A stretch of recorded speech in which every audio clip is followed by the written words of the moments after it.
H-1 Indonesia versus Cina.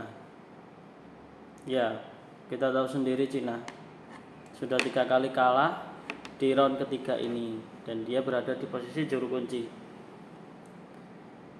Beda dengan kita, tidak menelan kekalahan, cuma menelan pil pahit yang kemarin kita dapat saat melawan Bahrain. Ya seharusnya kita menang, benar-benar sudah menang, sudah skor dengan skor 1-2. Ya mau gimana lagi, hanya gara-gara salah satu oknum wasit. Ya tambahan waktu 6 menit jadi 9 menit. Ya saya nonton sendiri pun juga greget, aneh gitu loh, beda. Tapi ketika Bahrain menyamakan kedudukan, itu padahal posisi kelihatan posisi offset loh, tapi kenapa dia nggak cek VAR? Saat Indonesia pun juga sama, dia ngecek VAR waktu golnya Ragnar Oratmangun di babak pertama. Dia cepat-cepat cek VAR. Tetapi kenapa saat Bahrain menyamakan kedudukan di menit akhir, ya kalau dibilang itu enggak menit akhir ya, memang menit akhirnya tuh ya katakanlah mungkin wajar-wajar aja kalau misalnya tambah 6 menit jadi 7 menit karena memang ada pelanggaran yang dilakukan oleh Witan. Tapi ini yang enggak wajarnya, itu tambahan waktunya 3 menit. Aneh gitu loh. Pada saat dia sudah ngegol menyamakan kedudukan menjadi 2-2, kick off pun, tapi anehnya dia kok nggak cek VAR gitu loh. Kenapa? Alasannya apa? Harusnya ya tetap bisa lah cek VAR. Wong kalau kita lihat dari siaran ulang atau replay, kelihatan loh kalau pemain dari Bahrain tuh offside. Tapi ya kita tahu sendiri itulah hak wasit memang. Tapi ya kita sayangkan lah. Kita aja emosi kok yang lihat. Ya kata-kata mutiara pun ya di waktu nobar ya keluar semuanya. Gak ada yang enggak, semuanya yang nonton pasti kata-kata mutiara itu keluar. Dengan hasil seri itu ya kecewa banget. Bukan hanya pemain, bukan hanya staff, ya semua pendukung lah, semua fans timnas Indonesia kecewa dengan salah satu oknum yang seperti itu. Ya mau dibilang gimana lagi, meskipun kita protes, meskipun kita melayangkan apa dan apa, ya tetap aja hasil akhir dari kemarin antara Bahrain dan Indonesia pun juga tidak akan bisa merubah. Ya mungkin hanya protes aja biar tidak terulang lagi atau gimana, atau meminta sanksi kepada AFC untuk memberikan sanksi kepada wasit kemarin. Ya sudah kita lupakan aja. Memang kita sekarang berada di posisi 5 dari 3 pertandingan yang semuanya seri. Dan padahal saya pun berharap kemarin Indonesia menang, harusnya menang 3 poin, dan mungkin aja kita bisa berada di peringkat 2 atau peringkat 3. Ya sudah, mau gimana lagi, ya sudah terjadi, ya sudah, kita harus melupakan semuanya. Itulah, nggak perlu kita bahas lagi, nggak perlu kita diperbincangkan lagi.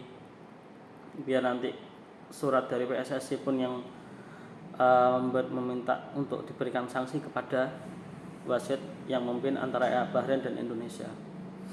Dan kita harus fokus untuk mendapatkan 3 poin waktu melawan Cina besok. Dan waktu melawan Cina besok pun kita kelihatannya juga nggak hal mudah loh. Memang kemarin memang kita ya sempat ya katakanlah sempat dikerjain lah sama Cina, yang jaraknya stadion pun dari kota yang ke kota satu ke kota yang lain yang sangat-sangat jauh, dan suhu di sana pun suhu sangat dingin. Tapi kita masih bisa beruntung karena kita lebih awal datang ketimbang Cina sebagai tuan rumah. Cina kemarin away ke Australia dan mereka pun kalah dari tuan rumah Australia dengan skor 3-1. Dan itu memang ya mungkin bisa jadi itu petunjuk lah buat kita kalau kita bisa mengalahkan Cina. Tetapi kita perlu digarisbawahi bahwa ini tuan rumahnya Cina, dan mereka pun pasti main habis-habisan. Nggak mungkin enggak, pasti jelas pasti dia bakalan main habis-habisan, karena dia nggak mau kehilangan muka lagi di depan pendukungnya sendiri, pastilah. Tetapi timnas kita pun ya tetap harus optimis, harus bisa melupakan kejadian kemarin waktu melawan Bahrain, harus bisa melupakan. Karena kalau kita bisa melupakan itu, ya pasti aja kita bisa mendapatkan 3 poin penuh asal mereka fokus. Dan memang beberapa berita yang kemarin yang ada di media sosial mengatakan bahwa Sandy Walsh bukan Sandy Walsh, Jordi Amat sama Sandy Walsh itu kemarin mengalami cedera ringan, dan sudah terkonfirmasi mereka sudah baik, sudah bisa sudah fit lagi. Ya mudah-mudahan aja besok mereka bisa main dengan fit, dengan 100%, dengan kekuatan penuh. Ya ini menjadi gambaran aja bahwa kita ke depan itu bakalan seperti apa. Tapi ya tetap yakin lah timnas kita pasti bisa mendapatkan 3 poin di Cina, pasti bisa.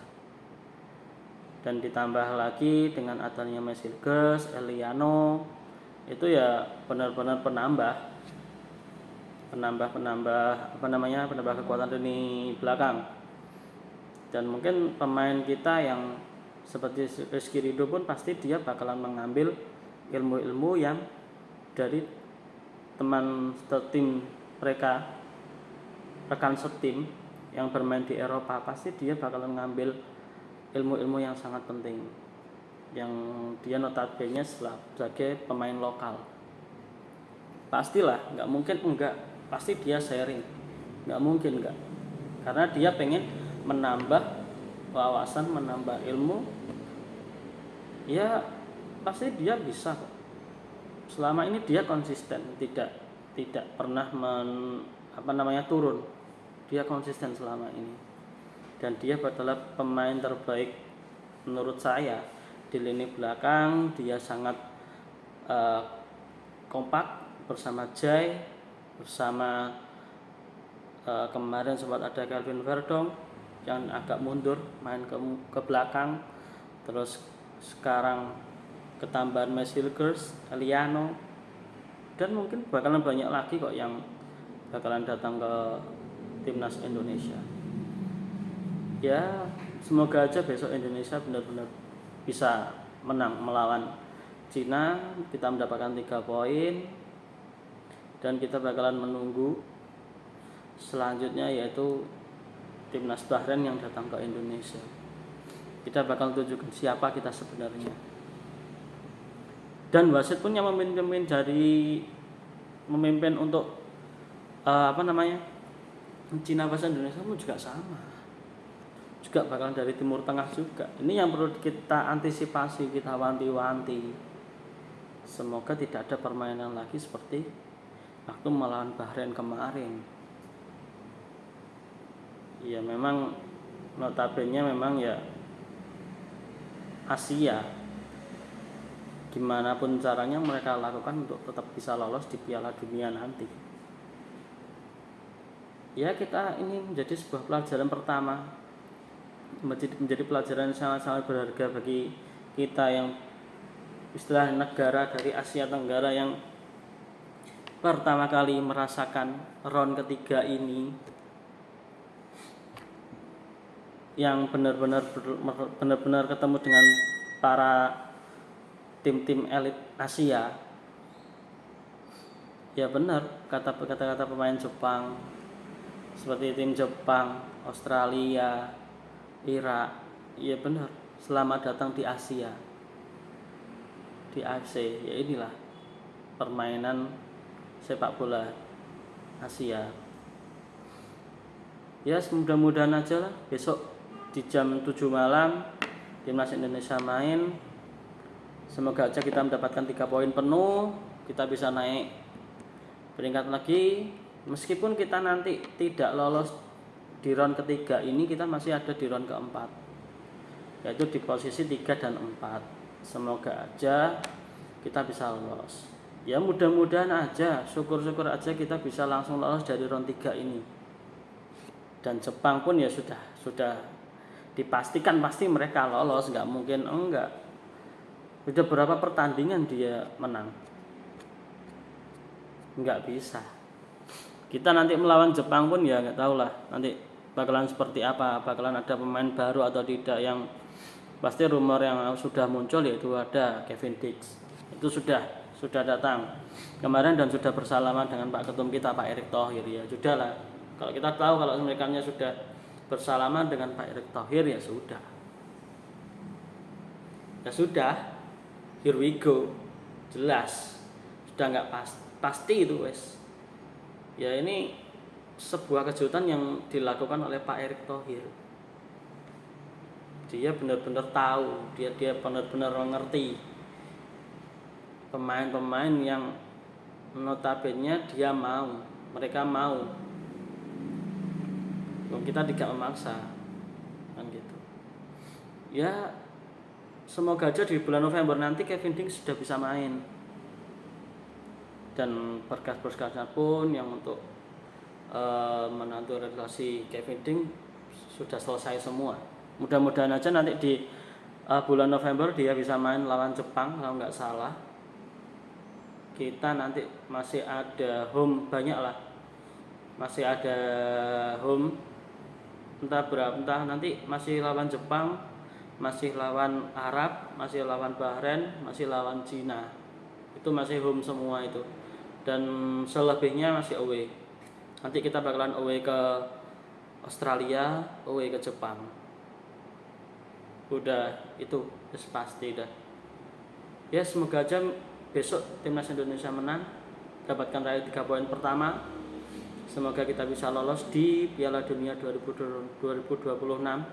Syukur-syukur kita bisa lolos di round ketiga ini. Kalau memang belum bisa ya sudah, kita tetap bisa melaju menatap di round keempat nanti. Oke, terima kasih. Salam olahraga.